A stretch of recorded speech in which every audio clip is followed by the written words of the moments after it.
Order number 1, administration of oath. Order number 2, communication from the chair.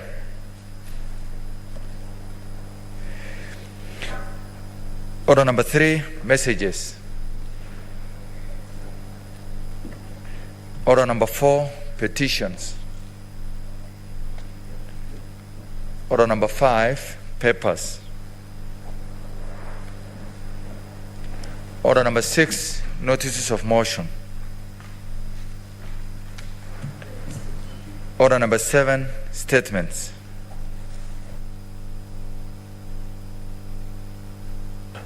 Leader of majority.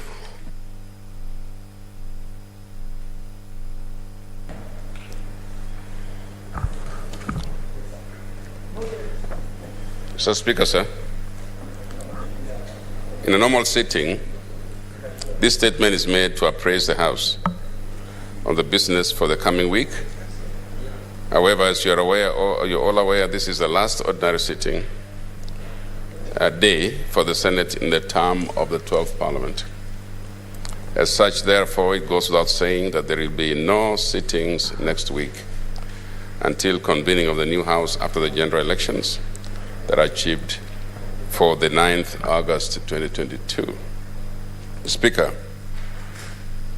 at the start of the 12th Parliament in August 2017, we set out an ambitious legislative agenda with a primary focus on improving the lives of Kenyans, strengthening the devolved governance structure, and ensuring that devolution worked. Well, here we are at the last sitting of the Senate, and it's only fair that we undertake an assessment of the status of legislative business. The Senate was able to introduce a total of 75 bills. Of these bills, 17 were passed and assented to. The Mental Health Amendment Bill, Senate Bills number 28 of 2020, and the County Allocation Revenue Bill, Senate Bills number 1 of 2022, have been submitted to His Excellency the President for assent, which brings the total number of bills that have been assented to into law to 20. 26 bills were considered and referred to the National Assembly. These bills are still under consideration by the National Assembly and yet to be referred back to the Senate. With respect to bills that are under consideration by the Senate, there are 23 bills pending conclusion, 7 of which are at the second reading stage, while 15 are at the committee of the whole stage. Of these bills, 5 have been scheduled for division at the committee of the whole stage. I urge all honorable senators to take personal responsibility and ensure that you are in the chamber this afternoon to undertake these divisions alongside motions listed at numbers 18 and 19. And Mr. Speaker, that would be including this morning. Finally, on bills, there are 20 bills which are undergoing concurrence process pursuant to Article 110(3) of the Constitution. Looking at where we are today, it is unlikely that these bills will be considered by the Senate in the life of the 12th Parliament. The Speaker, Article 119 of the Constitution gives the right to every citizen to petition Parliament to consider any matter within its authority, including enacting, amending, and repealing any legislation. The Senate has received 145 petitions, out of which 114 of them have been reported on so far. This represents a 78% completion. This indicates that there are 31 petitions that are yet to be finalized by the respective standing committees. Statements have been another avenue that the Senate has capitalized on to address concerns of citizens. There were 229 statements made pursuant to Standing Order 47-1, of which 67 were referred to respective standing committees for further consideration. 53 of these were concluded, and where necessary, reports thereon tabled. With respect to statements under Standing Order 48-1, 573 were sought, out of which 448 were concluded and reported on. This accounts for 78% of the total statements filed. We hope that when the time comes to assess the third Senate, it will be written that we held true to the aspirations of Kenyans, upheld the Constitution and constitutionalism, protected devolution, and ensured that it thrives. Above all, we made a positive impact in the lives of Kenyans. As an institution of governance, that is what was required of us. Mr. Speaker, sir, looking towards the future, I'd like to pose a challenge to the coming Senate. This challenge relates to a threat that we have faced from the time we began our legislative agenda, that of fighting for our legislative and oversight mandate under Article 96 of the Constitution. As a result of this threat, the Senate, by resolution, instituted legal proceedings to challenge the laws that have been enacted and procedurally in the 12th Parliament. This threat is still alive, and while the Senate is hoping for a favorable outcome in the Supreme Court, the next Senate will need to jealously guard its legislative authority to ensure that the mandate of the Senate is not eroded. I therefore urge the next Senate leadership to separate politics of the day from their constitutional and cardinal mandate of protecting devolution. There are a number of good legislative proposals which strengthen devolution and the place of the Senate, but will unfortunately lapse at the close of this Senate. The next Senate leadership may isolate these bills and consider republishing them as a matter of urgency so as to have them passed in the first few months. In so doing, the Senate will go a long way in entrenching constitutionalism, the rule of law, and protecting the integrity of its legislative process. Mr. Speaker, sir, before I conclude this statement, I'd like to acknowledge with much appreciation the support I, in my capacity as the Senate Majority Leader, have received from all senators, and particularly you, Mr. Speaker. I also acknowledge the members of the Senate Majority and Minority leadership, most of whom I have had the privilege to serve within the Senate Business Committee. I would like also to acknowledge the other members of the committee whom I have also had the privilege of serving. Mr. Speaker, I may want to single out the Senate Minority Leader, Honorable James Orengo. And Mr. Speaker, that together we have done this work together. We have worked to bring legislation to fruition in this Senate. I'd like to thank him and his team for the times that I have been given the support that was befitting. The Speaker, even at the Senate Business Committee, it has been a bipartisan effort, and we have worked very closely. And so I'd like to single out yourself, Mr. Speaker, and the clerk, and all those who have presided over the Senate Business Committee and made this a success. Mr. Speaker, if I may just say that you, and then I will have an opportunity to speak to the subject of the Senate DA, and we'll address more about how we have related and how successful we've been in this Senate. I'd like to thank my predecessors who have been ahead of me, and I want to also specifically single out the Senator for Elgeyo Marakwet, who was the majority leader before me, for the work that he had done and continues to do. And I wish everyone well. I want to wish all of us well in the next duty station, and I don't know where those duty stations are going to be. Finally, I wish all honorable senators well in their future endeavors, whether we meet here again in the House or otherwise. I pray that those vying for various leadership positions will continue to be defenders of the Constitution, devolution, and the rule of law. I thank you, Mr. Speaker, and hereby lay the statement on the table of the Senate. Thank you. Senator James Orengo.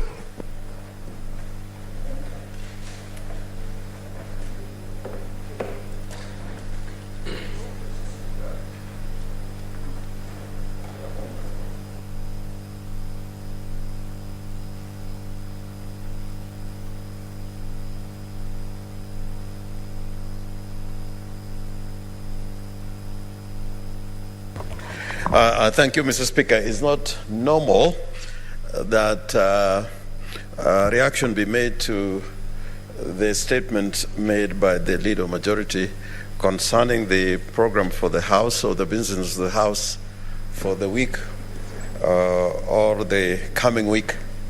But this is now a very unique moment in the life of this Senate. Most likely, this sitting and the afternoon sitting will be the last sittings of this Senate. And I wish to join him in thanking you, Mr. Speaker, particularly in holding the fort. You have been guided by the principle of trying to keep the House together and many times seeking bipartisan solutions to problems that may confront the House. And I think generally, I want to appreciate the House in the sense that most of the issues that have come before the House have not been determined or decided on the basis of majority or minority. On both sides of the House, we have found people supporting certain positions, while a number of both sides of the House would oppose, what was being canvassed before the House.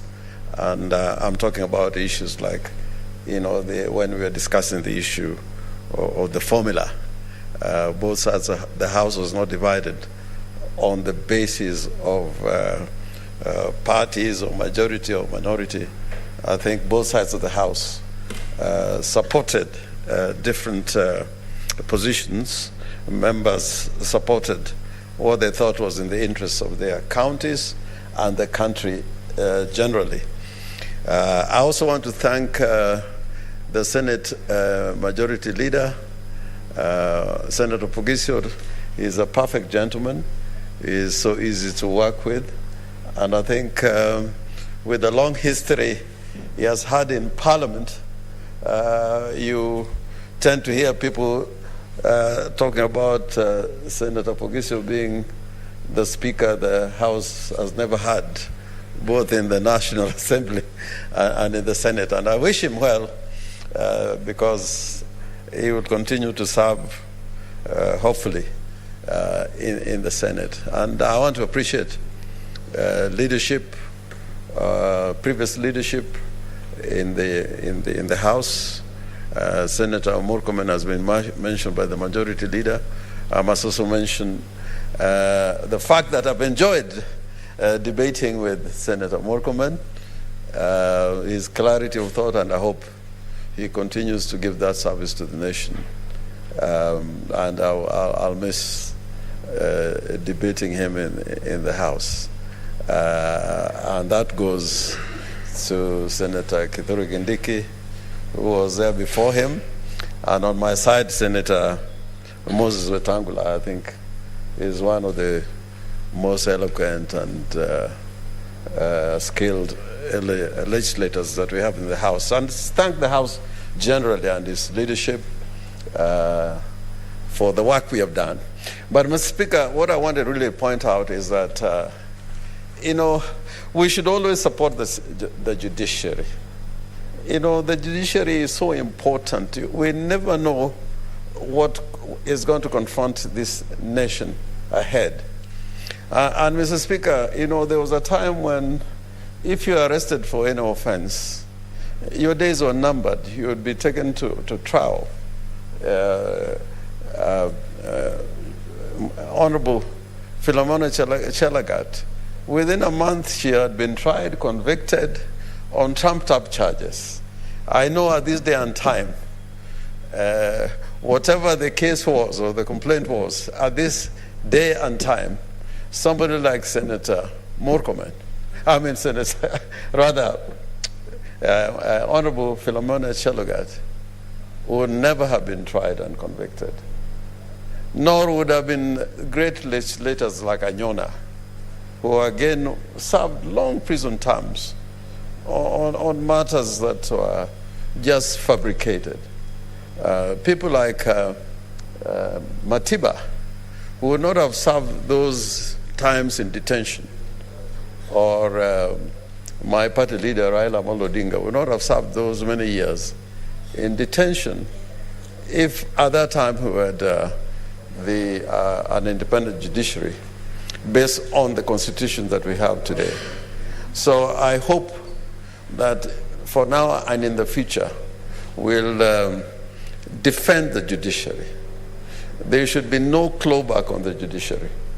And I think there are ways of dealing with problems within the judiciary, be it corruption, but I think there should never be any situation where one would want to control the judiciary. And I hope that the next parliament will stand firm in defending an independent judiciary. Mr. Speaker, you know, even the Senate, for one, would not be doing the work we're doing at the moment without that advisor opinion that was made by the Supreme Court. No business was coming to the House until the Supreme Court made that decision.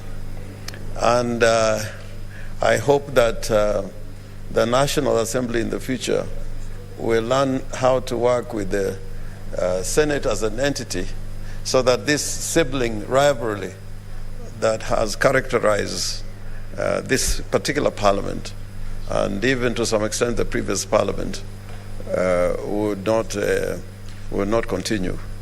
But I want to note that most of the laws that have been rendered unconstitutional by the courts have been bills which have gone through the National Assembly without coming to the Senate. Because I think the Senate, we have been a little bit more careful in trying to look into the kind of legislation that comes before the Senate. If you look at the many statutes or provisions of those statutes that have been rendered unconstitutional, is because most of the time the Senate was not allowed to have a second look at it by sheer neglect of not complying with Article 110, Sub-Article 3 of the Constitution. So I hope that in future the National Assembly will want to work in tandem with the Senate and together as a parliament do oversight and legislation as one entity as opposed to continuous sibling rivalry. Mr. Speaker, I am aware that you're making an important plea to the Speaker of the National Assembly on certain legislation that was passed without it coming before the Senate.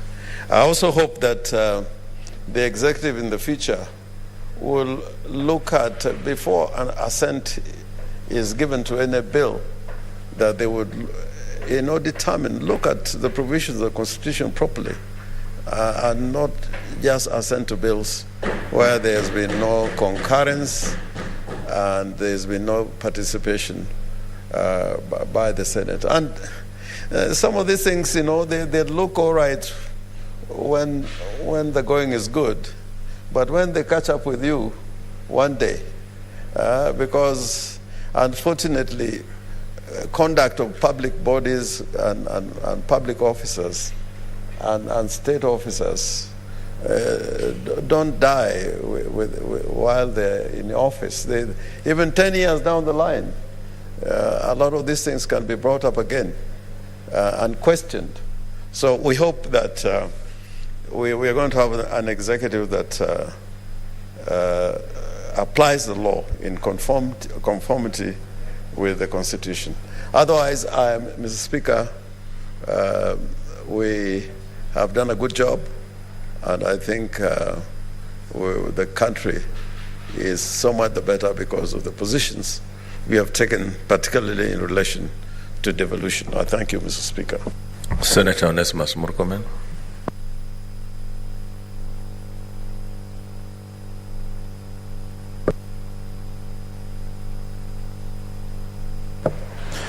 Thank you, Mr. Speaker. Like Senator James Orengo, the minority leader, said, it's unusual to react to a statement of the majority leader on the business, but the uniqueness of this statement and being the last statement of the majority leader, thank you for, gives us an opportunity to say something, and I want to thank you for giving me that opportunity, Mr. Speaker.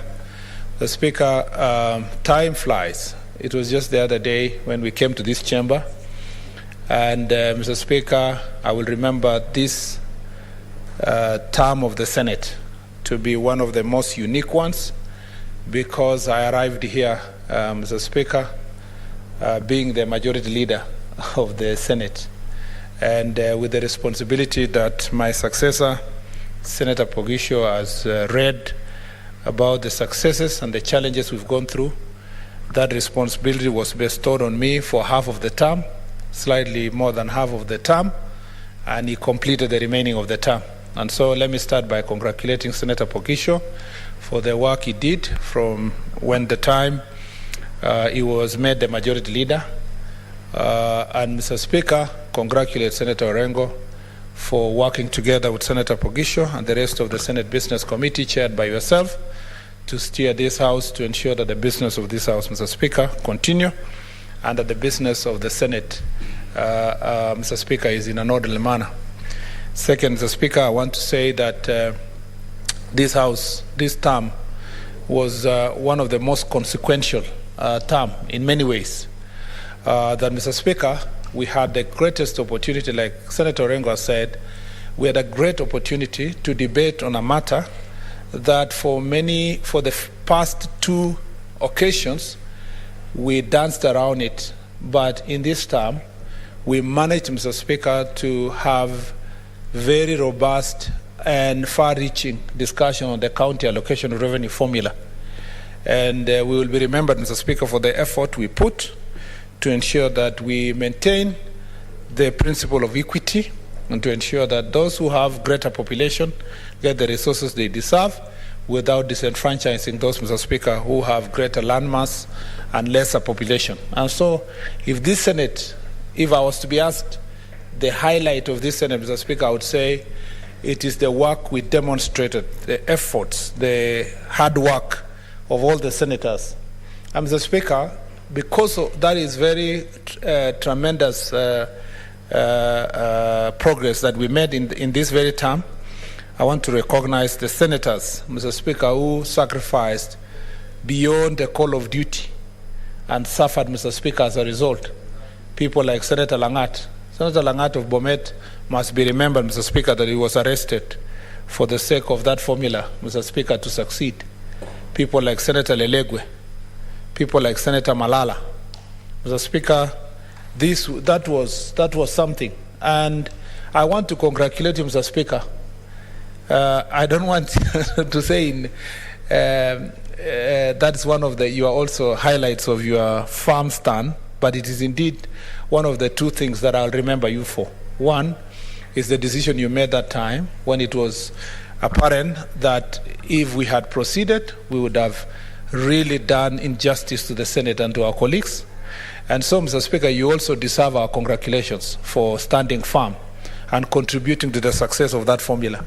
And those senators also, who though their counties initially was purported to benefit from this formula, like Senator Cheriot, Senator Malala,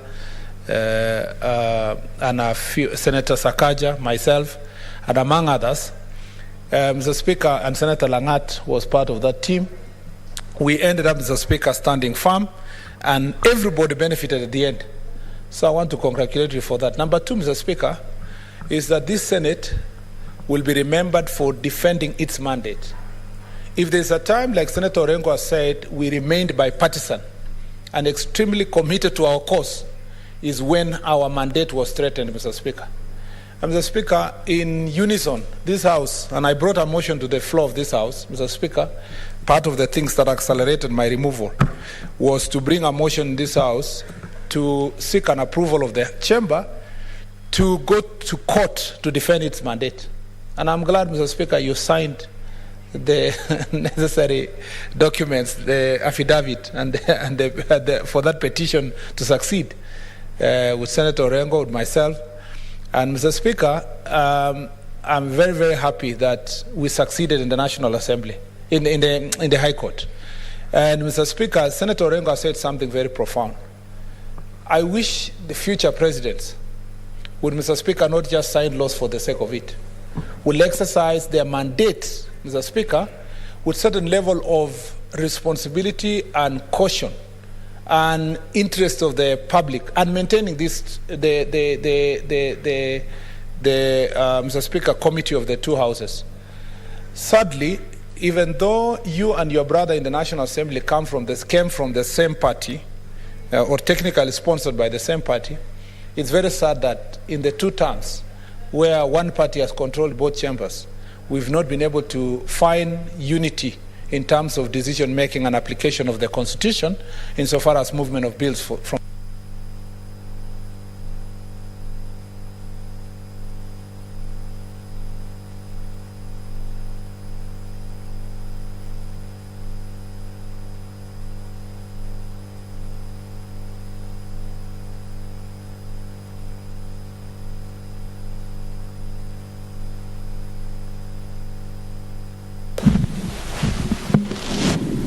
So, Mr. Speaker, I hope this one is on record, not just for yeah.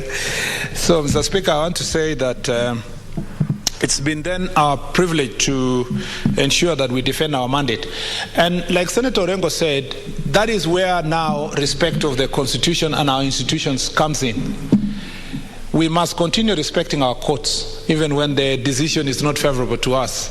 It's unfortunate that the decision went the way it went in the Court of Appeal, and since we are in the Supreme Court, I believe that, Mr. Speaker, this matter will be settled once and for all to ensure that the two houses and the Senate itself will function the way it was intended by the framers of our Constitution and by the people of Kenya when they promulgated this Constitution on 27th of August 2010. Last, Mr. Speaker, I want to thank my colleagues in the majority side who really supported me in my tenure as the majority leader. It wasn't an easy time. There were things that we didn't agree with the executive. I am very proud of my record of standing up to the president and the executive when the mandate of this house was threatened. In some of the meetings, you were there, Mr. Speaker. In some of the meetings, I was there with my colleagues in leadership. That's something I'm always proud of. And I believe that I have the benefit of time and history. And Mr. Speaker, in the fullness of time, history will prove me right, that it was important to stand for the things I stood for, whether it was the mandate of this House and whether, Mr. Speaker, it was related to political management of the majority side. I will miss, Mr. Speaker, Senator Orengo. It is now very clear that he will not be in this House in the next term. It was my greatest pleasure to debate with him, Mr. Speaker. First of all, even to be in this chamber with him.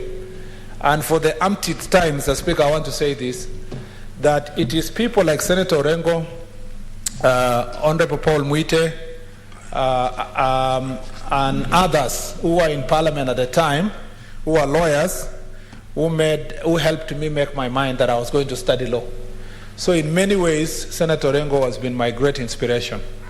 And when the time I came to this chamber in 2013, I was overwhelmed, Mr. Speaker, by the fact that I was sitting here with Senator Orengo, Senator Wetangula, among other lawyers that I looked up to when I was studying law, and many other legislators like Amos Wako, Senator Amos Wako, among others. It is now very clear that Senator Orengo has chosen a different path. Mr. Speaker, is vying to be the governor of Mr. Speaker, Siaya. I don't think we have a candidate there, Mr. Speaker, so if I endorse Senator Orengo, I will not be in trouble when I'm on my side. I don't even know whether my vote will matter in Siaya. But I believe that, Mr. Speaker, if Senator Orengo goes with the values and principles that he has expounded here, Mr. Speaker, and the beliefs he has had in this chamber, and the history he has, and the record he has established of integrity and hard work, and, Mr. Speaker, belief of institutions, including this House, I believe that he's going to do a good job for the people of Siaya. I would have really loved to see him back here, but I'll be seeing him in the Public Accounts Committee, Mr. Speaker, when he comes here for questioning, and I believe that he will not have adverse It will not be adversely mentioned in any audit report for the next 5 years. Yeah, Mr. Speaker, the same goes for you. You've done your best, Mr. Speaker. You had situations that I know many Kenyans expect me to comment on, including the ruling related to my removal that have been difficult for you, but I have understood. I have personally understood the circumstances under which you are operating. And, Mr. Speaker, we will also miss your services in this chamber. You've been very extremely enthusiastic servant of this House. You have, Mr. Speaker, even when we have disagreed with you on your decisions, you have taken your time out of here to make personal explanation to individuals, including myself. And, Mr. Speaker, that shows that you are a leader with conscience. And as you go back to Bungoma, to be the governor of Bungoma, Mr. Speaker, I have no doubt in my mind you will be elected with over 70% of the votes of Bungoma County. We will expect you again when we call you here, Mr. Speaker, in the County Public Accounts Committee. You will appear. But that's not the only way we will be interacting. We will also interact insofar as in many other forums, Mr. Speaker, that are intergovernmental in nature. I hope and I believe that we should not do the kind of impeachments we did in this term, so that those of you who are going to be governors should go home knowing that those of us who will remain here, God willing, must exercise a higher level of caution when dealing with impeachments touching on governors. Our lowest moment was the removal of Governor Songo and Governor Waititu, Mr. Speaker. That was deplorable because we messed up, Mr. Speaker, the lives of two gentlemen. And since I am there, let me just say this in 1 second, Mr. Speaker, in 1 minute so that I sit. I feel very sad that Governor Songo is being taken for a ride and is not being given a chance to run. Mr. Speaker, him being barred from running, Mr. Speaker, should go down in history as one of the most, Mr. Speaker, ironic moments. You have colleagues, including colleagues in National Assembly, who are facing charges of corruption, Mr. Speaker, and whom, Mr. Speaker, some have been sentenced for over 70 years. And then, Mr. Speaker, they appeal. After they appeal, the Constitution says they have a right, the constitutional right, Mr. Speaker, of presumption of innocence. If I'm not wrong, that's Article 50 of the Constitution. Mr. Speaker, they are running and they are in the ballot. Now, Governor Songo and Governor Waititu brought to this House, impeached, Mr. Speaker, without any standard being observed. The standard of proof, insofar as impeachment is concerned, is the conscience of every senator who votes. And so Governor Songo was impeached by 24, if I'm not wrong, 24, 25 senators, against 22, 23. Then, Mr. Speaker, he has received his punishment for being removed from office in the term that was elected by the people of Nairobi. Then you go ahead, Mr. Speaker, and bar him from running from office. Now, this is a question I want to ask jurists who are here and who are watching this, my presentation. When the Constitution says when you are convicted for more than 6 months, Mr. Speaker, you are barred from being a member of Parliament of holding public office. But once you've served your sentence, even if it was manslaughter, Mr. Speaker, if it was theft, if it was corruption, once you've served for 5, 10 years, you have been atoned. You have and therefore, Mr. Speaker, you've been redeemed. You have atoned for your sins and you have been redeemed. Meaning, after that conviction of 5 years, 7 years, now you can run for office. Now, the question I want to ask Senator Orengo and lawyers who are here, Justice Matzayo, among others. Mr. Speaker, if a person has been impeached, for how long are they going to be barred from running? Someone is sentenced for 5 years, and after serving for the 5 years, he has a right to go back and run for office. But someone is impeached, and then indefinitely told he cannot run for office. Remember, in the first instance, there was a Speaker of County Assembly of Kirinyaga, Mr. Speaker, who was almost impeached by the County Assembly for chewing gum in the chambers, Mr. Speaker. The reasons for impeachment and the standard of impeachment, Mr. Speaker, standard of proof for impeachment is so low that it depends on the politics of the day, the feeling of the Senate at that time. Sometimes even that impeachment is procured by bribery by your political opponents. And then, Mr. Speaker, after you've served that punishment, having been elected by 1 million people, then you are told you've served the term, you do not complete your term. Then after that, you want to run for a different office or the same office, you are told you cannot run for that office. Mr. Speaker, we are punishing people, Mr. Speaker, out of mob justice. It's an illegality that we must not allow it to succeed. What's your point of order, Senator Orengo? Yes, I'm willing to be informed. I'm willing to inform Mr. Speaker. I'm always willing to be informed by Senator Orengo.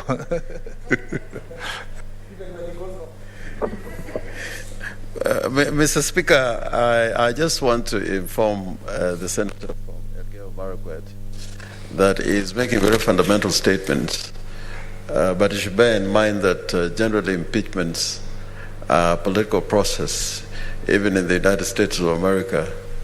In relation to President Trump, it didn't really matter what he had done, so long as he had the right numbers in the Senate. But I think to inform him, the answer lies in the Constitution.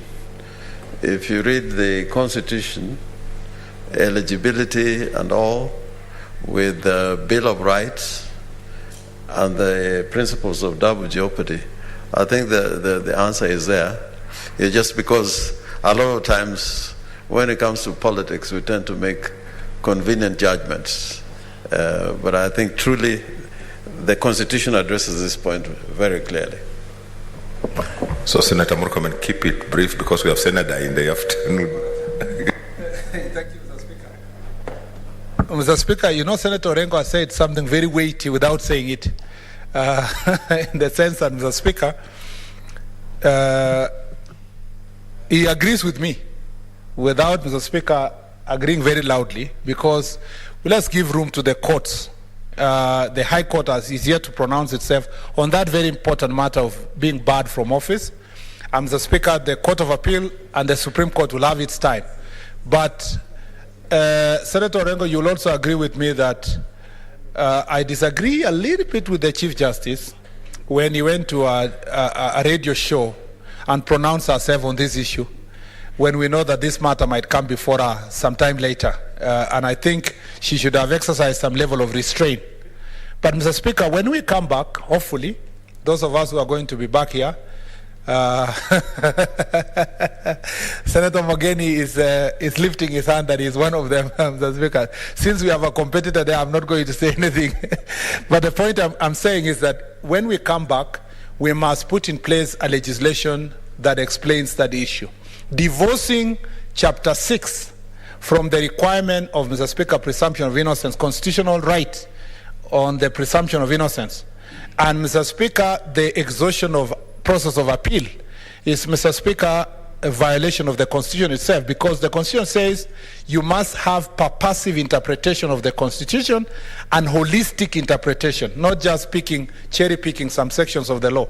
And therefore, I feel very sad that a process of impeachment that went through this House is going to be used to bar people from running for office. And I think that is, Mr. Speaker, something that we must address. And the courts are now seized to some of those issues, including the one of the CC of Kiambu, who is our Senate candidate, Karungu Adhangwa. And I hope that this matter will be settled by the courts of law. So, Mr. Speaker, other than that, I want to say that since we have in the afternoon a motion of adjournment, I believe that history will judge us positively for the things that we did. And I believe that during the first session of the Senate of the 13th, in the 13th Parliament, yourself, Senator Orengo, among others who will have exited this House, Mr. Speaker, to serve in other capacities, will be invited, Mr. Speaker, during our first retreat to make sure that we look together on the issues that we dealt with that time, even as the new Senate will begin to plan for the future. And I hope that our working relationship will be improved. I thank you, Mr. Speaker. Yeah, I want to ask those who are coming now to keep it brief, because we have a motion of adjournment and you'll have another opportunity to then say, Senator Madzayo.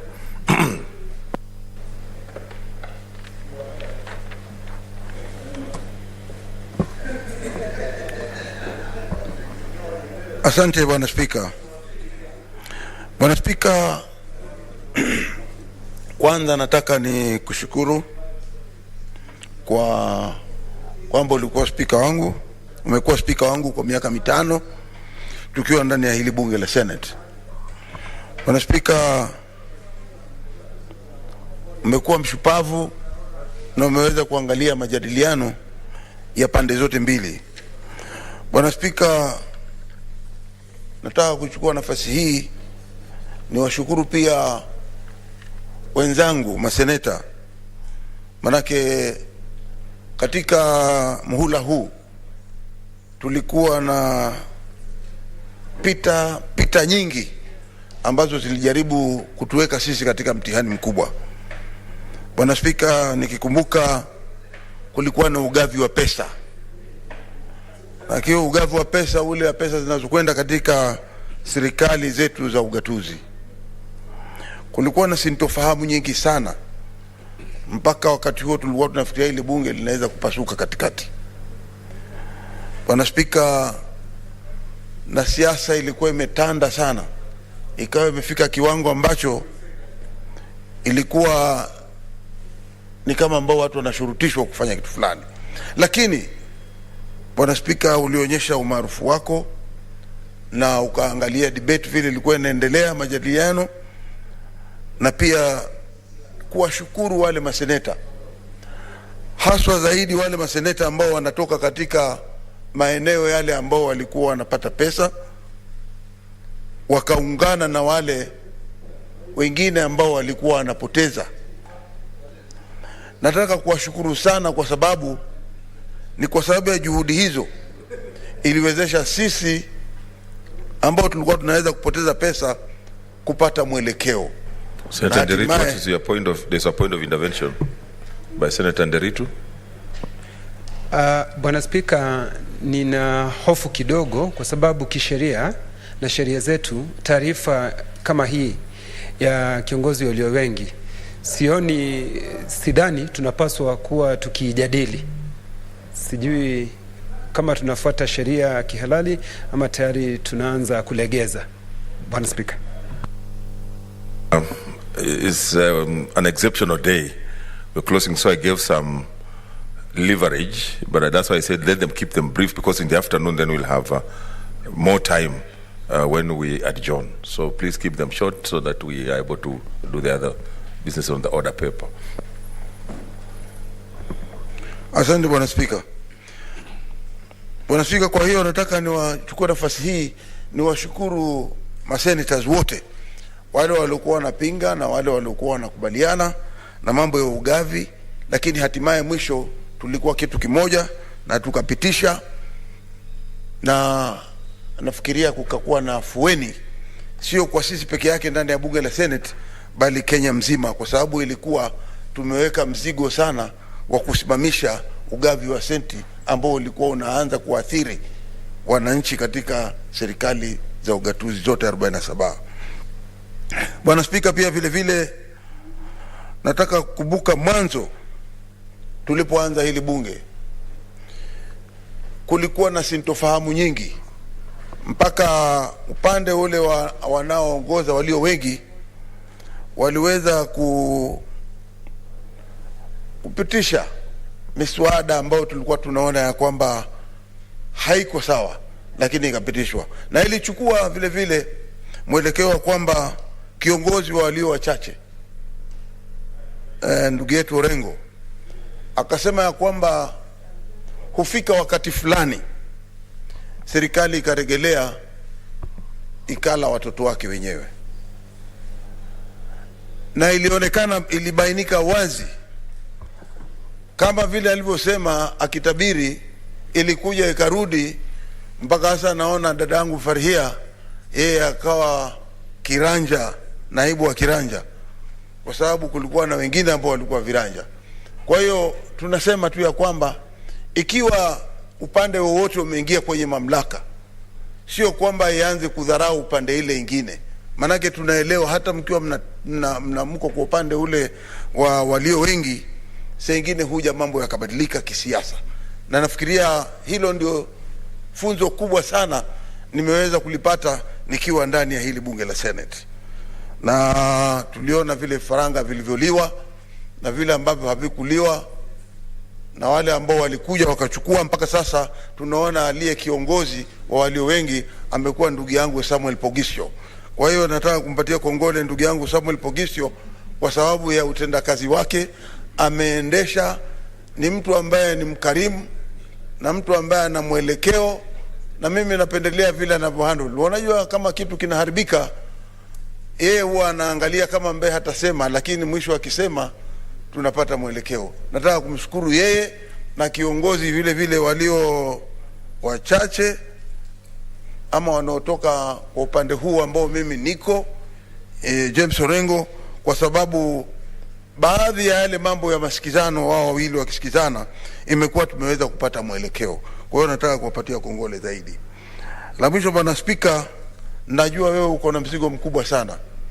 Unaenda pande za Bungoma. Bungoma iliwaka moto katika mihula miaka 5 iliyokwisha. Lakini Bwana Spika, nakutakia kila laheri. Ninajua safari hii kwa sababu unasikizana na yule mkubwa wa kile chama chako, ndugu yetu wakili mkubwa Moses Wetangula. Wakati ule ulikuwa husikizani naye, na akafanya vile alivyofanya mbinde zote, ukaja hapa. Japokuwa kule alikutoa, lakini ukaja hapa na ukawa mkubwa wake. Kwa hiyo ulimwengu uko namna hiyo. Leo uko mbele, kesho uko nyuma. Lakini wewe hata ulipokuwa kule ulikuwa mbele, na hata alipokutoa kule ukija hapa ukawa mbele vile vile. Kwa hiyo Mungu wako na wewe.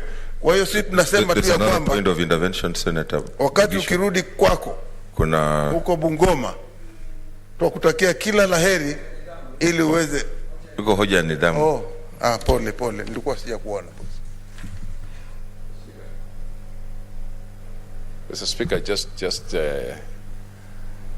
I'm only doing what I think a good timekeeper could do. Mr. Speaker, there's a danger that we are going to be doing sine speeches through this statement and repeat them in the afternoon. Mr. Speaker, I think debating a statement which was based only on program, we are entering into an enclave of irrelevance, Mr. Speaker, and so I'd like to request your indulgence. Okay, Senator. Just like I said, jaribu umalizie kwa sababu tutakuwa na muda kuanzia saa 8:30 tukifunga bunge. Ndio. Na Speaker asiongee double standards zingine. Bwana Speaker, la mwisho nilikuwa nataka kusema kuhusikana na ile mambo ya kwamba mtu akiwa amesimamishwa, hususan akiwa yeye ni anafanya kazi na akija hapa kama gavana, tuko na muhula ni miaka 5. Bwana Speaker, nimeona ni ukweli kabisa ya kwamba sheria zinaangaliwa pande mbili. Ni kama panga ambayo inakata pande hii na inakata pande hii. Sisi kama bunge la Senate tumekuwa tukifanya kazi yetu kisawasawa, lakini napofika wakati wa kwamba mtu ameletwa hapa na hususan magavana, inaonekana tunakuwa na sheria za pande mbili. Na mimi nataka kusema hivi, kama upande wa mtu ameletwa na kuna miaka kama 3 ama 4 ama mwaka mmoja umebaki, lakini Senate imeona ya kwamba lazima uwe impeached ama uachishwe kazi, kuna umuhimu, Bwana Speaker, wa kutafakari ya kwamba hatuwezi kuchukua nafasi hii kuweza kumpatia adhabu mtu mara mbili.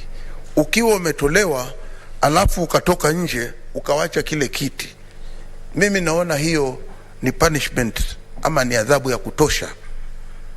Na baadaye huo muhula wa miaka 5 ukiisha, ichukuliwe kama ambao Senate imeshamaliza ile impeachment yake ama kumwachisha kazi, manake hiyo ni adhabu tayari.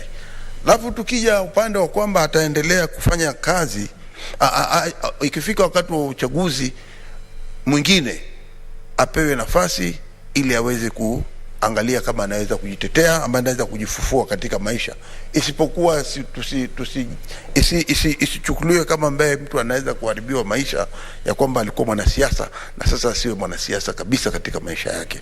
Ni jambo la kusikitika. Tunaona hivi sasa hivi ndugu yetu Sonko akiwa katika matatizo kama hayo, na ningependelea ya kwamba tusichukue mwelekeo kama huo sisi kama seneta, wakati tukiwa tumefanya kitendo cha kile kumpatia adhabu kama ile, baada ya miaka 5 ikimalizika, basi iwe ashatumia muhula wake ule wa kwamba ameadhibiwa, ili wakati mwingine ukifika apewe nafasi ya kuweza kusimama. Asante Bwana Speaker.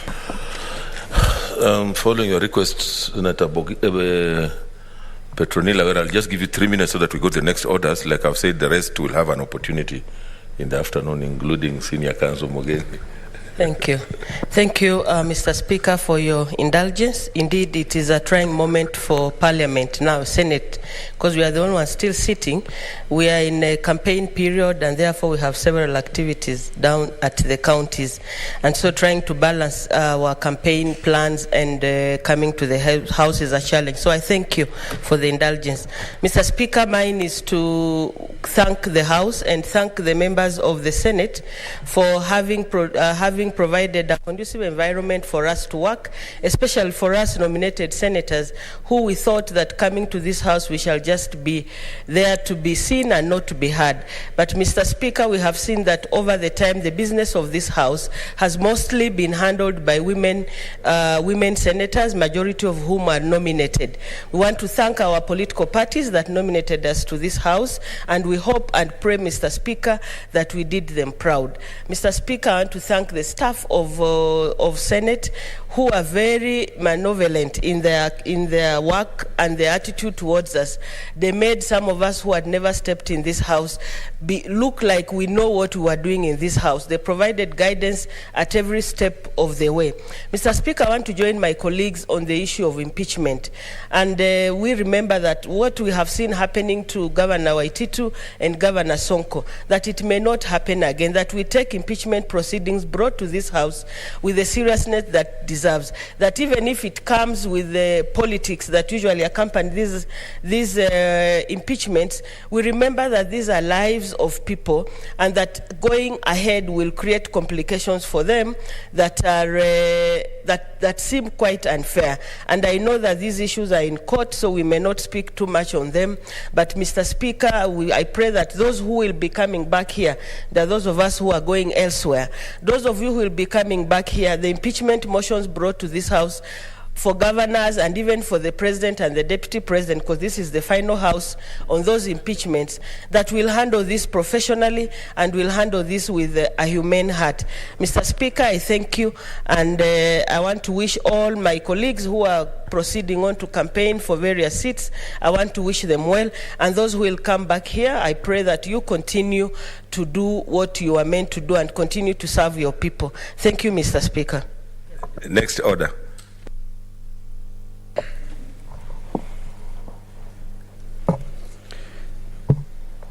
Order number 8, the Election Campaign Financing Amendment Bill, National Assembly Bills number 37 of 2021.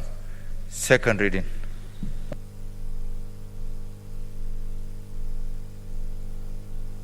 Leader of Majority.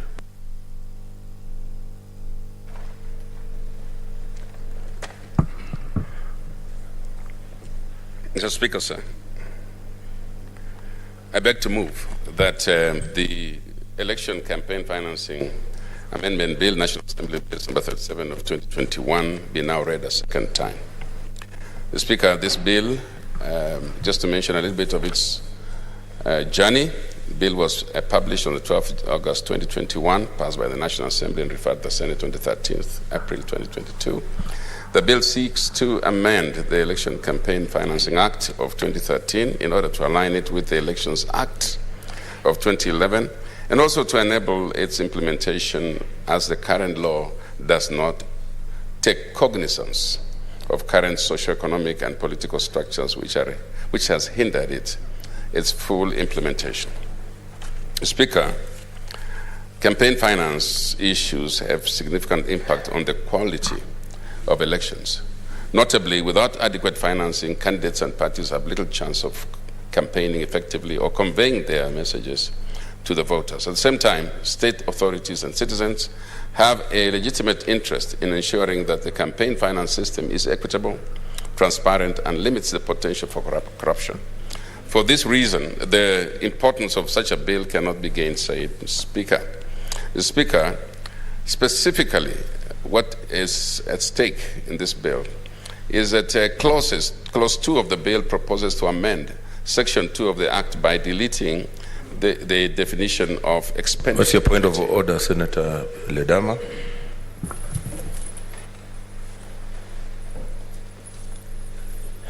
Thank you, Mr. Speaker. Mr. Speaker, I hate to interrupt the majority leader, but I'm just trying to be a little bit relevant here in the sense that I personally do have a similar bill, which is actually in the Committee of the Whole.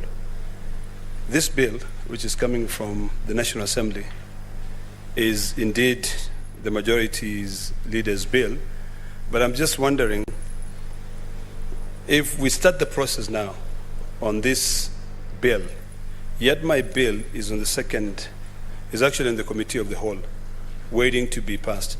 Wouldn't it not be easier if we pick what is here and include it in my bill, which is still the same?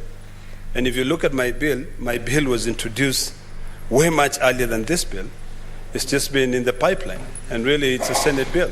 So, Mr. Speaker, I'd like to object to this bill and request that the majority leader stands down this bill at this stage, and then we'll look at our bill, the bill for this House, because we put in a lot of time in that bill. And I think it would be much more practical, and mine is in a far much ahead process.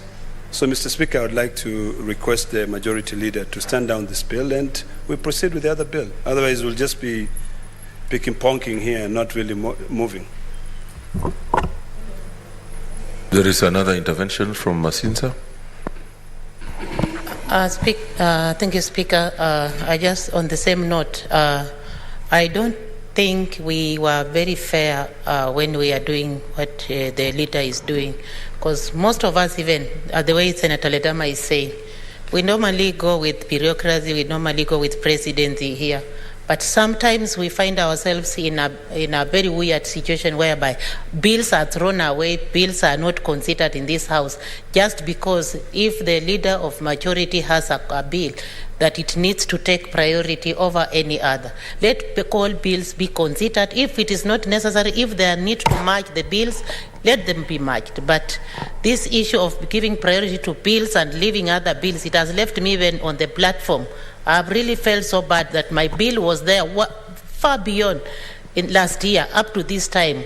Nobody has ever considered. But when the bills come here, you see bills around, people coerce in a form of Senate Business Committee, and they decide on what to pick and what to leave. What is your point of order? Mine was on KEMSA bill, and I think... I'm saying, what's your point of order now? My point of order is that we collapse that thing, even if it comes from the leader of majority, and we see which way forward. Thank you. Senator Mogeni is another intervention leader. Yeah,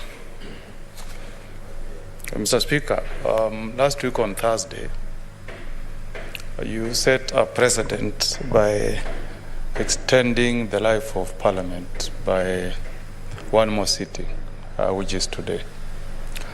And Mr. Speaker, the reason why we adjourned is because we had a business proceeding all the way to about 9:30 in the evening. And the reason why we adjourned to today, Mr. Speaker, is because we wanted ample time to have a motion of adjournment moved and we get an opportunity to make our remarks with ample time, Mr. Speaker. That was the main reason why we adjourned today. But looking at the order paper, Mr. Speaker, it has been packed with a lot of business, sending an indication that you want to take us through the same drill that we went through last week on Thursday. Mr. Speaker, we all watched on TV when the National Assembly did the adjournment. It was very orderly. They had very lean business that proceeded between 2:30 and 3:30. And at 3:30, the House adjourned and moved to the motion. And we had adequate time, members of National Assembly had adequate time to make their remarks on the floor. The Speaker, if you take the order paper as it appears today and take us through this business, this morning and the afternoon, we'll be taken to the same scenario we were in last week on Thursday.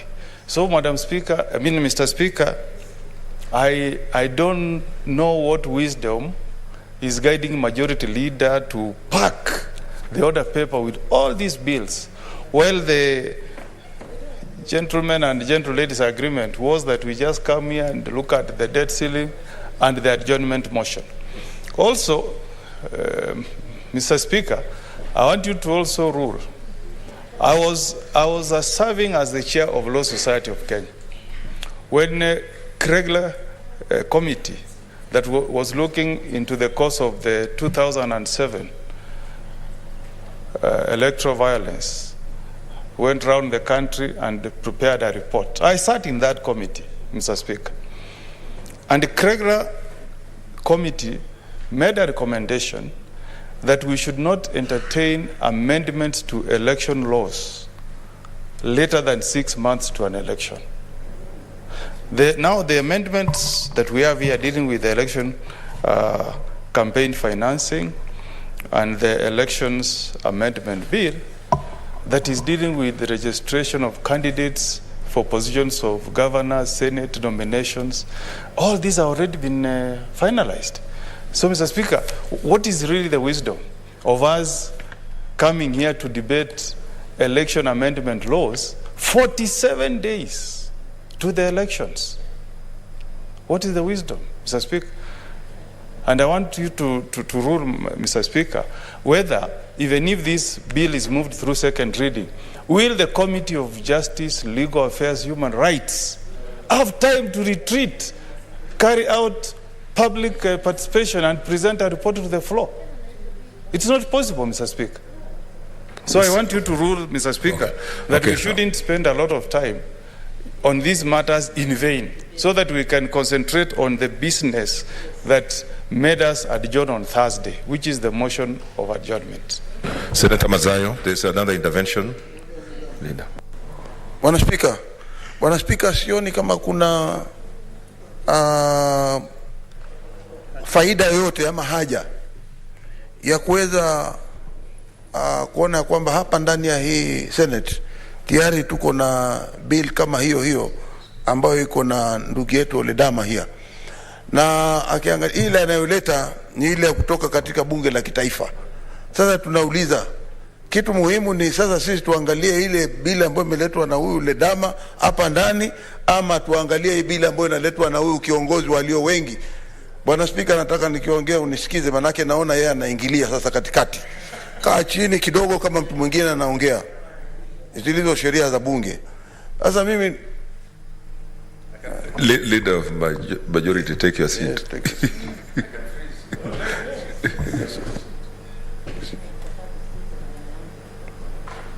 Si heshima hata kidogo. Kama mwingine anaongea mwingine akae.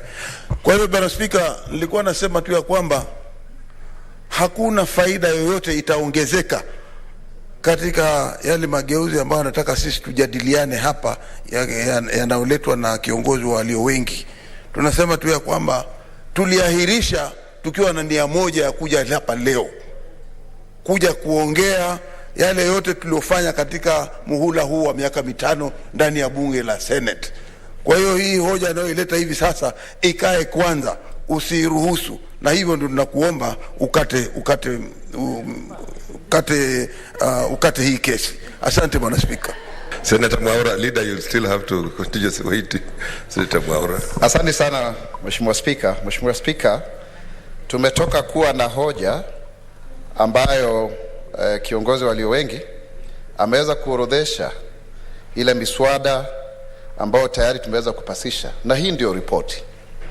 Sasa hivi Mheshimiwa Speaker, kuna miswada tofauti ambayo ipo kwenye ratiba yetu sasa hivi ya shughuli za bunge, na uratibu huo ndio mara nyingi ambao unatumiwa kupasisha sheria ambazo sio nzuri kwa demokrasia na nchi.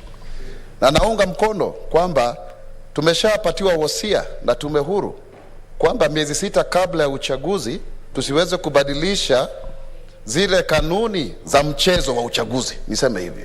Huwezi ukabadilisha kanuni sasa hivi, sababu tayari watu wameshaorodheshwa. Hata leo saa 6 ndo majina yanaweza kuchapishwa katika jarida la serikali wale ambao ni wagombea. Sasa itakuwaje sasa hivi tunaanza kuzungumza kuwa kuna sheria ya vile ambavyo tutatumia fedha za campaign, na pia kuna miswada miwili. Hata mimi mwenyewe kuna mswada wa watu wenye ulemavu umepita katika kiwango cha pili, na pia nyingine imetoka kwenye bunge la kitaifa. Sasa Mheshimiwa Spika, nafikiri tumalizie leo ni kama kufunga shule, ni kumaliza muhula wa bunge ndipo tusonge mbele. Hayo mengine tayari ripoti imeshachapishwa, kiongozi walio wengi ameshaongea, tusonge mbele, wengine watakuja kuendelea kwa pale ambapo tumefikisha. Senator Agnes Zani. Thank you, Mr. Speaker. I think it's important to put things into context. And I think what we're trying to do now is to try to move these bills at least to the point that they've been voted for and finished within the Senate, before Senate Sindai. We're looking at 1 day today. That will happen if we have the numbers. If we don't, then it will not happen. We have heard from National Assembly that initiative is being put into place to ensure that most of this legislation in the next session doesn't have to start from the beginning.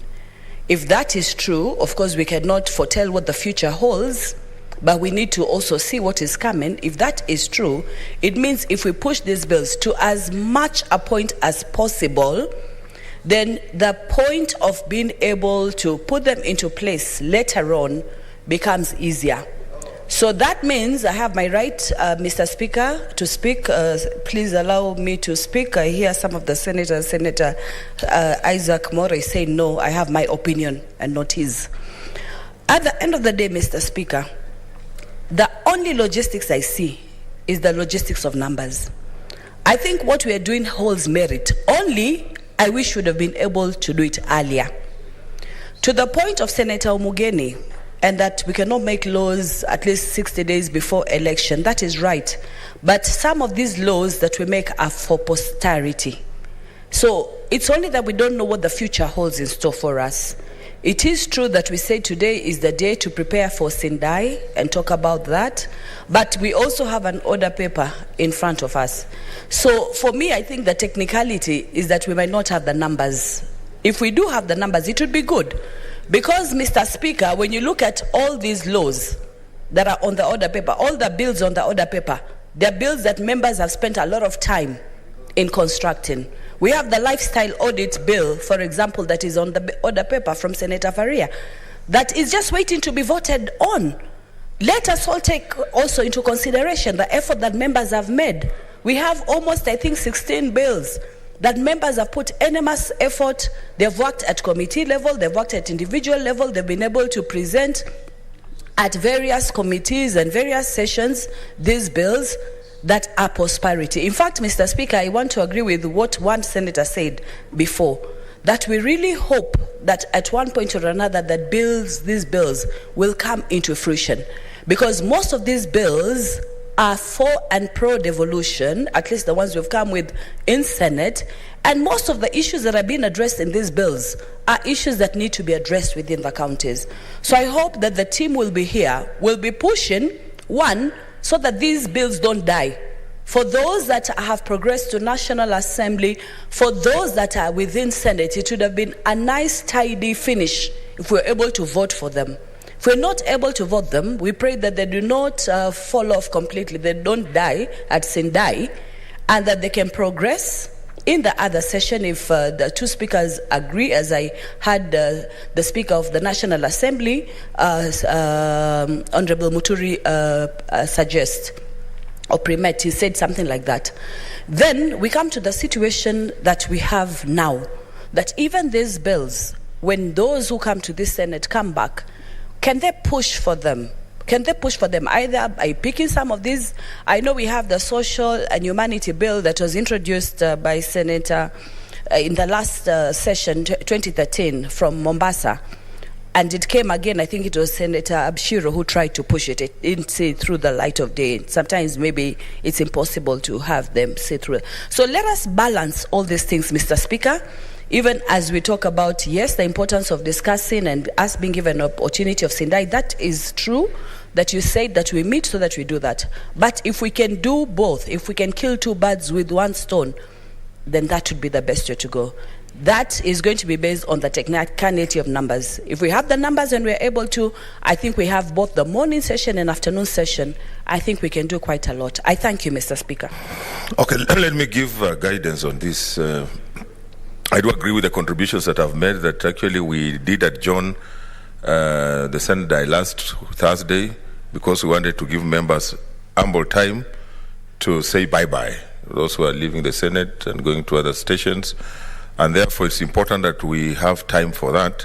So I want to rule that we make sure we conclude everything else by 3, so that from 3 onwards, members have then an opportunity to make a contribution as we adjourn Senate. It is so directed. Okay, Leader of Majority.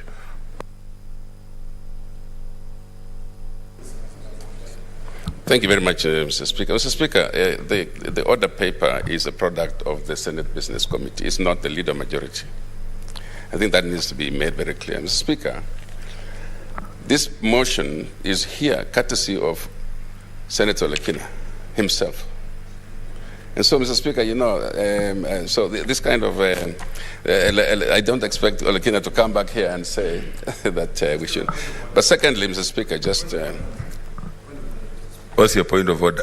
We have to move. And yet, it better be a point of order, because I know sometimes where that goes. No. It's not that you know sometimes. Mr. Speaker, I think you gave a ruling on this matter. I think it's a little bit hypocritical for the majority leader to go back again and reinvent the wheel, because we've agreed. You know, I objected to this bill on the basis that there is a bill which has already progressed. And my argument was actually enhanced further by the argument of Senator Mogeni and the other senators. So I think coming back after you've given a direction is really taking us back. So I have no problem if your direction is for us to continue and to finish this business. And I know, yes, I sit in the House business and we agreed to have these things here. But that doesn't mean that my mind is static. The more I think about it, I felt that it was... worthless for it to continue being on the paper, yet we have another bill. But since you've given a direction, I think the majority leader should, and I hope, Mr. Speaker, you could listen to me. What I was saying is that you've given a direction that we move forward. Why then should the majority leader go back again and point a finger and say that I shouldn't be raising these concerns? You know, my mind is not static. It grows, and the more I think about it, I think it's irrelevant for it to continue staying there. So, Mr. Speaker, I think you should repeat your directive so that we don't go back and forth. I think it's so clear, Senator Ledama. No, it's not clear to me. Proceed. It's not clear to the majority leader. Proceed, Leader. Just don't mention my name. Mr. Speaker, just look who is coming back. It's not me. I've come on my time. Mr. Speaker, let me use this opportunity also to inform members that the reason why we are using this moment in the morning is that, as you have ruled, Mr. Speaker, the Sinadai is in the afternoon, so we will use the opportunity in the afternoon for the Sinadai, or Sinadie. Mr. Speaker, I want to appreciate as what I was doing before, to continue from where I had reached, Mr. Speaker, which was to explain what is going on in the bill.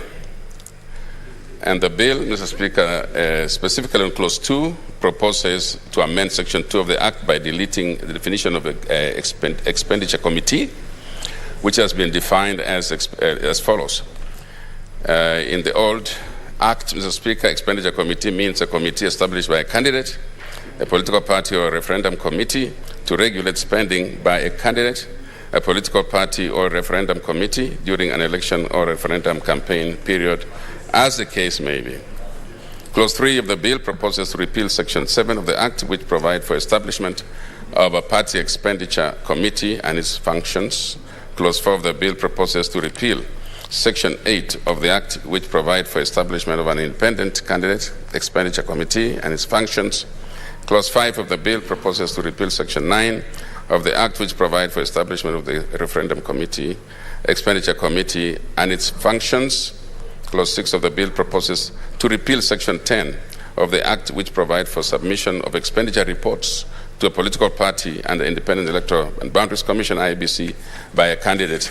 So, Mr. Speaker, as you can see, this is making amends to make sure that we smoothen the path for financing of elections. Clause 7 of the bill proposes to amend Section 16 of the Act, which provides for the disclosure of funds by deleting the requirement to issue receipts for any contribution exceeding 20,000 shillings, keeping of records of harambes, and disclosure of funds. The Speaker, Clause 8 of the bill proposes repealing Section 17 of the Act, which provides for surplus campaign funds. Section 17 requires a candidate, political party, or referendum committee to notify IEBC of any surplus funds which within 3 months after an election or a referendum. It also specifies where such surplus will be channeled to. In the case of a political party campaign finance committee and a party candidate, to the political party, and in the case of an independent candidate or a referendum committee, to a charitable organization. Clause 9 of the bill proposes to repeal Section 21 of the Act, which provides for dispute resolution. The section provides that any person may lodge a complaint with IEBC alleging a violation of the Act, and that IEBC may on its own investigate a violation of the Act. Clause 10 of the bill proposes to repeal Section 25 of the Act, which provides for registration and dissolution of expenditure committees. The section provides that IEBC shall prescribe the procedures for registration and dissolution of expenditure committees. Clause 12 of the bill proposes to repeal Section 27 of the Act, which provides for audit of accounts relating to campaign expenses. Such accounts may be audited by the Auditor General on request by the IEBC. Clause 13 of the bill proposes to repeal Section 28 of the Act, which provides for claims and objections to any other related to campaign financing expenditures submitted by a candidate, political party, or referendum committee. Clause 14 of the bill proposes to amend Section 29 of the Act to empower IEBC to make regulations on auditing of accounts relating to campaign financing and the procedure for making claims, objecting to any matter relating to campaign finance expenditures. The Speaker, as we had agreed in the House Business Committee, we are trying to bring both bills, Mr. Speaker, to the level of division or third reading, and then we can now bring them together to final division. And Mr. Speaker, it is important for us to support this bill, Mr. Speaker, as we go into campaigning. It's important that we remove those unnecessary conditions for a candidate that make them difficult. And some of these things, Mr. Speaker, may not be even possible. But for the future, we are not legislating for ourselves, Mr. Speaker. We are legislating also for the next House and for posterity. And so with those few remarks, Mr. Speaker, I beg to move and request Senator Farhia to second. I thank you.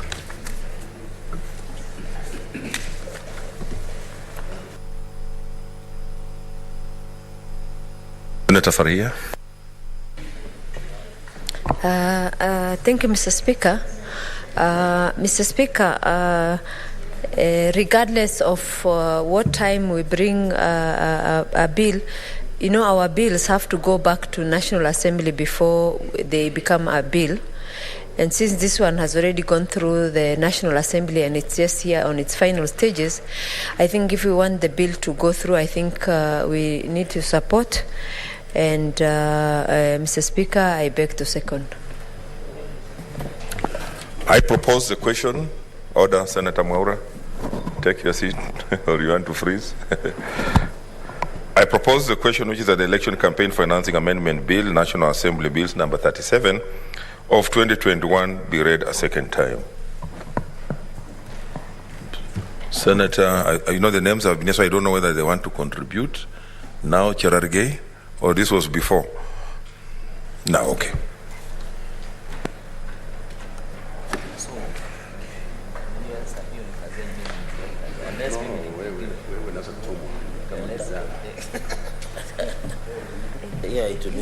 Sorry. I think there is a problem with that mic at dispatch. Mr. Speaker, sir, I rise to oppose this motion or this amendment act, the Election Campaign Finance Amendment Bill, National Assembly number 37 of 2021. Mr. Speaker, and I need your protection from the senators who are consulting. Mr. Speaker, sir, I rise to oppose this amendment, Elections Campaign Finance Amendment Bill, National Assembly number 37 of 2021. On one issue, Mr. Speaker, is the fact that under the Kriegler report, when they did after 2007, 2008, we were advised that some of the election laws and even replacement of commissioners in IEBC should be done at a certain period, even 6 months before the general election. The fact that this amendment comes at this time is a bad timing, and it comes at a day that the Senate is supposed to have seen a die. So some of us who are keen is that sometimes, Mr. Speaker, this opportunity can be used to pass the laws that contravenes or in a way doesn't go well with the country, Mr. Speaker. Mr. Speaker, this Campaign Finance Amendment Bill 2021 from the National Assembly, we had an opportunity to do so before. I think Senator Ledama's bill is on the Committee of the Whole. And Mr. Speaker, it doesn't make sense at all. This is the wrong timing. IEBC is now already preparing itself for the general election, possibly on 9th August 2022. And therefore, it is not in good faith that we are discussing this bill at the stage. Even look at, Mr. Speaker, the time that we'll need to allocate to ensure that this bill goes through comp and tooth of the colleagues and senators, because most of our colleagues, Mr. Speaker, are either in the villages or in towns campaigning, Mr. Speaker. Secondly is that I want to make an observation that Senator Naomi Shionga said about us, and I hope this not will be the tradition in the next Senate, for us who will remain here, that we normally give priority to the National Assembly bills. Yet our bills, whenever they go there are two things. Either they stole our bill, alleging that it's money bill, or they plagiarize our bills, or, Mr. Speaker, the third, in courts, they steal our bills, and that is why you see them reproducing our bills. And I hope the next Speaker and the next Senate shall ensure these things does not happen. Mr. Speaker, the final issue I wanted to make, I have seen the amendment on the Principal Act, but deleting Section 16, and therefore, a candidate, political party, and a referendum committee shall disclose the amount and source of contribution received for a campaign for a nomination, an election, or referendum, as the case may be. A candidate or a political party referendum committee which fails to disclose funds or donations are required under this act commits an offense, Mr. Speaker. I hope the promoters of BBI, Mr. Speaker, are listening to this, because up to date, Mr. Speaker, no one has told us how many funding was being used, Mr. Speaker, for the BBI charade that we saw across the country. It is allegedly that more than 10 billion was used through BBI that ended up being declared null and void and unconstitutional by the Supreme Court of Kenya. All courts across the country did declare, Mr. Speaker. So I think even if this bill was to pass in the next house, it is very important that in future we shall not be treated to suckers, Mr. Speaker, where a few people use state resources, use government resources to push for a referendum. Even what we are seeing across the country, Mr. Speaker, some of the people are using government resources and vehicles, Mr. Speaker, to do campaigns, which is illegal, Mr. Speaker, because now this bill or this law will allow, Mr. Speaker, a proper accountability mechanism, Mr. Speaker. And therefore, so that when people fundraise or do donations to the campaign, Mr. Speaker, they must be disclosed who they are, because sometimes, Mr. Speaker, even at the county level and the national level, some of these people who fund, Mr. Speaker, some of the campaigns of our colleagues, of people who want to run government, Mr. Speaker, Sometimes, Mr. Speaker, these are people who want to promote what we call state capture and push for business interests, Mr. Speaker. So this one, the section 16 should have also this amount of source and contribution of donations, Mr. Speaker, is very important so that our people know that if Senator Ngugi Isaac receives donation, we need to know it is from the state coffers, who gave it, from which source, what was the intention, what was the purpose. I think accountability, and therefore will be complying with leadership and integrity, Mr. Speaker. And therefore I've seen people complaining that some individuals who are running for highest offices, others are running for county offices, are in a way misusing or abusing the state resources, Mr. Speaker. I think when this campaigning finance amendment bill, this deletion of section 16 or clause 16, if it comes to law in the next parliament, Mr. Speaker, it will give opportunity. But I think as a matter of moral authority, even without passing this law and in the spirit of leadership and integrity, for us who have access to public resources or state resources or facilities that have been assigned, Mr. Speaker. Mr. Speaker, I saw some article, I don't know whether this law has captured, that presidential candidates are being given special utility vehicles, Mr. Speaker, SUVs, a number of them, and I don't know whether in future we need to capture that in the law so that when presidential candidates, they are provided round-the-clock security services, they are given SUVs, number of vehicles, they are given funding, Mr. Speaker. Therefore, we must be told how they get that access to SUVs and other state facilities and resources to use for campaigns, because we don't want to blur the line between the campaign for individuals and where state resources and issues are being used, Mr. Speaker. And therefore, I think this coming of clause 16 is very important, but I wish it would have come early when the BBI promoters were working around the country using state resources, campaigning up to more than 10 billion, Mr. Speaker. Finally, Mr. Speaker, on section 14, where section 29 of the Principal Act is amended in subsection, the new paragraphs prescribe the manner of audit of accounts. So I don't know, Mr. Speaker, this is interesting in Kenya, because when you attend a fundraiser, you take tea with your supporters in the village, Mr. Speaker, and all of us are actively campaigning. I don't know how the Auditor General will come and audit. And you know, Mr. Speaker, with the issue of spraying the ground, ama kuchunga ground, Mr. Speaker, I don't know how that audit will be done by the Auditor General or which office, Mr. Speaker, because whenever you are campaigning, Mr. Speaker, this aspect must be practical. Because whenever you go to a fundraising as a candidate, you host people in your home, Mr. Speaker, maybe for consultative meeting, and they end up taking chai and mandazi. They end up hiring tents, hiring public address system, Mr. Speaker. We need to be certain how those issues are audited. Does it mean whenever you want to give handouts, Mr. Speaker, or to give something, or to give a stipend to the people who came, or to provide them with transport and food, Mr. Speaker, does it mean that you must provide those receipts to the Auditor General? And I think that is the elephant in the room, Mr. Speaker, because we have disclosed the source of where you're getting your funding. But how do you spend and how much do you give it? Because sometimes we give it, and therefore there's sometimes how do you audit, where maybe in a number of occasions, Mr. Speaker. So I think and another issue, Mr. Speaker, is on the where, like my party, the former party that we used to love so much before it died a death that we can't explain, Mr. Speaker, on the floor of the House. And I know my brother, Senator Ngugi Isaac, is alleging that he's alive, but some of us cremated that party, Mr. Speaker. For example, Mr. Speaker, ODM and Jubilee, they have been funded for the last 10 years or 5 years through the political political parties fund. Where does that fund go? For example, like a Jubilee party which is collapsing, how do we audit so that the money that we give political parties fund, Mr. Speaker, does not end up being used for the campaign the way we are seeing, Mr. Speaker? So the law should have included, and that is why this bill should collapse the way it is today, because we need to fine-tune so that if a party is funded, where do they put those funds?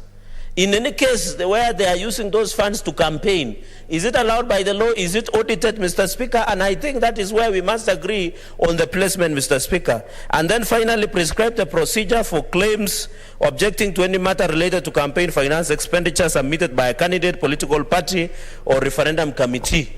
And therefore, even during BBI, Mr. Speaker, the committee that was concerned, the promoters, should have given the Auditor General the receipts and the expenses to show that where did they get the funds, how it was used, how it was audited, Mr. Speaker, and therefore, as I conclude and reject this bill, call upon the IBC to continue being vigilant to ensure people who hold offices, people who have access and disposal to state resources, Mr. Speaker, do not end up using those state resources to unduly and unfairly campaign over the others, including, Mr. Speaker, the security agencies.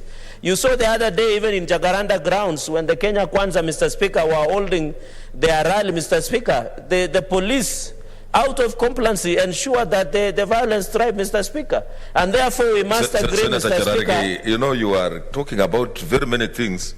I was just concluding, Mr. Speaker. No, but you are concluding on a wrong note. You know, how does Jacaranda I was just urging IPC, Mr. Speaker, since you had said today, I don't know, Mr. Speaker, you had said there was leverage today, so I don't know, was it applying to specific members or all of us? No, leverage does not mean we suspend the standing orders. It's just you need to be relevant. You know, you're bringing in Jacaranda. But I was just concluding, Mr. Speaker, by saying, conclude, yes. Since we are in campaign period and these election laws, in a way, should assist our smooth running of election. And I think part of the security and provision is I'm calling IBC to be vigilant, especially during electioneering period, Mr. Speaker. But I think this election campaign act should collapse today. Let's wait for the next parliament, Mr. Speaker, so that when we come and fine-tune one of those issues, and I can see Senator Omogeni smiling, because allegedly some of his party members and some of party leaders of ODM were allegedly involved in such situations. So, Mr. Speaker, I oppose Mr. Speaker, I oppose this bill, and therefore call upon the National Assembly to, Mr. Speaker, the National Assembly. There's a point of order. Although you have concluded that you are the next, do you want to make the point of order or you want to wait? And I was just making the final Mr. Speaker, sentence. Mr. Okay, Speaker, Senator Mogeni. Yeah, Mr. Okay, Speaker, take your seat. Mr. Speaker,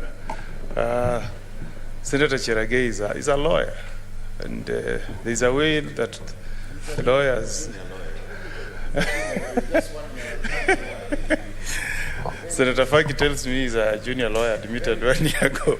So, you know, there are some dropping of names that happens on the floor that can send the wrong message, especially when my name is being cited by Senator Cherargei. Mr. Speaker, you heard him cite the name Senator Omogeni and some ODM leaders in the mix. Then he mentions something about Jacaranda. And if you read the answer, you cannot pick what he's saying. I don't know what Senator Cherargei took this morning, but if he wanted to make a point about Senator Omogeni and any leader, can he be specific so that I can respond to him? Otherwise, he seems to be really mixed up this morning. I don't know what he took this morning. Senator Ledama.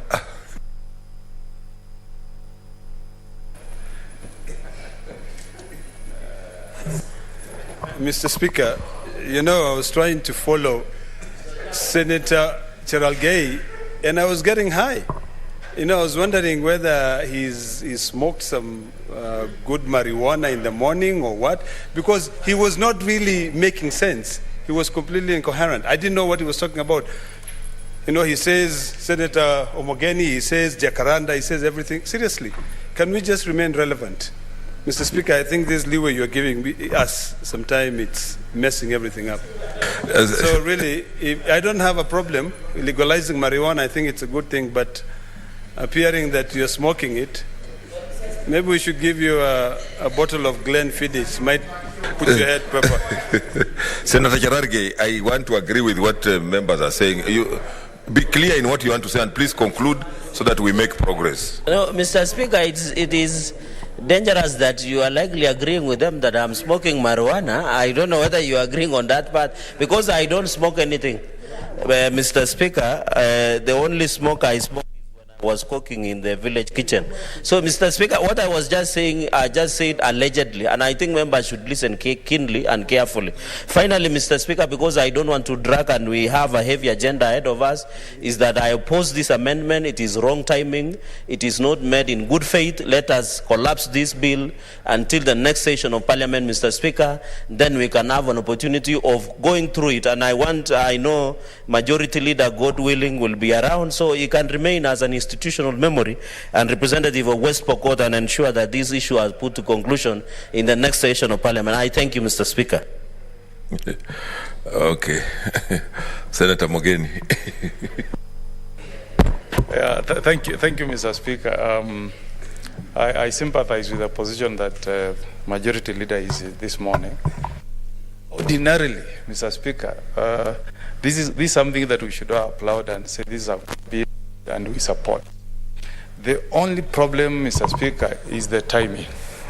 The timing at which this bill is coming before us. Really, going through it, especially the one dealing with the election campaign financing bill, there's nothing really big one can say about it. It's amending principally two sections of the Act, 16 and 14. I mean, Section 29 and I believe Section 16 of the Act. But, Mr. Speaker, the problem is, as I said, the problem is the timing, Mr. Speaker. We are in the middle of a fairly heated campaign period between two very strong contestants for the seat of presidency. And we don't want to send the wrong signals, Mr. Speaker, that we are trying to bring laws that could send wrong signals to the public, that we are trying to change the rules of the game midway. I think that's the major problem, Mr. Speaker. And, Mr. Speaker, I did say earlier that regular committee that was here in 2007, when I was serving as president of the Law Society of Kenya, he did, if you read through the report, he did warn us, Mr. Speaker, that we should be very cautious and even reluctant to amend any election laws 6 months to the elections. And the reason was, Mr. Speaker, that anytime you try to amend any sections of the election laws, your opponents think you are being mischievous. They read mischief, even if there is nothing.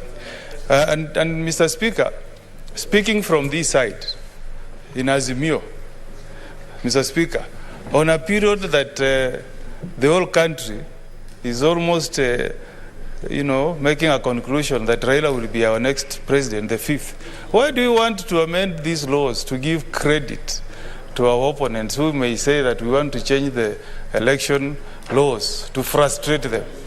There isn't really need. And then, Mr. Speaker, the point number 2, and I hope the next leadership will treat senators differently. This is a bill that came from National Assembly, Mr. Speaker.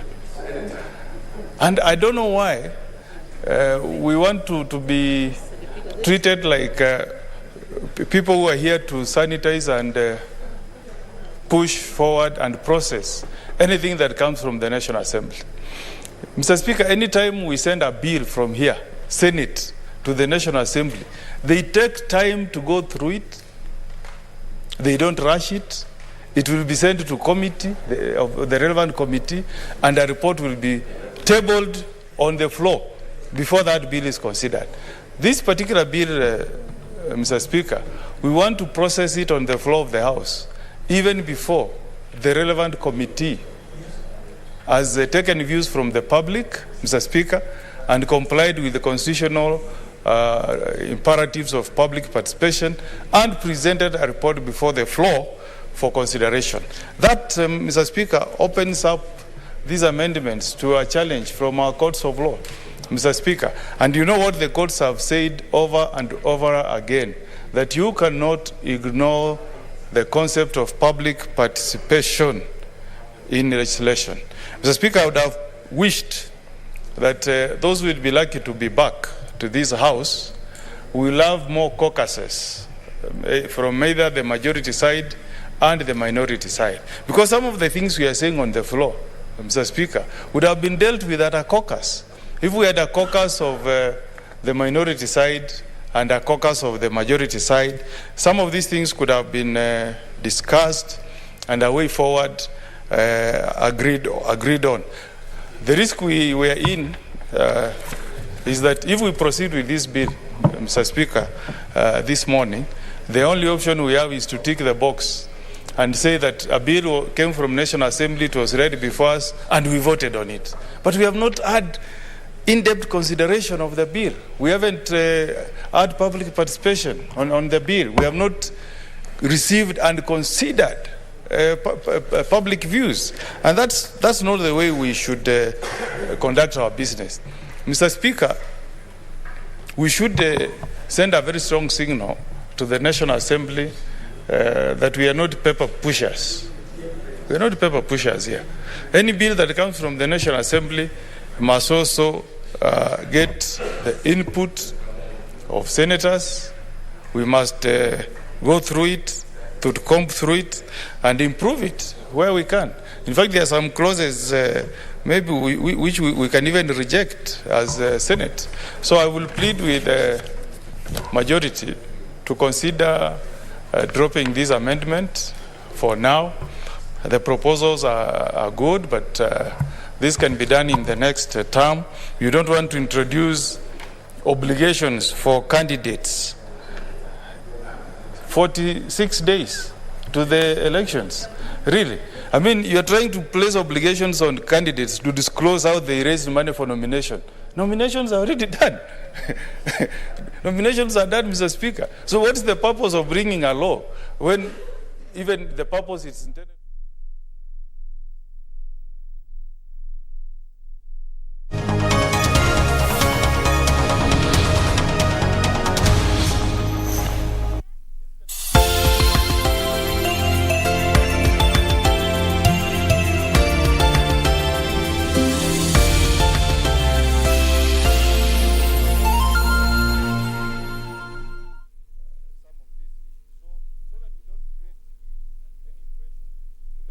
That we are trying to change the rules of the game midway.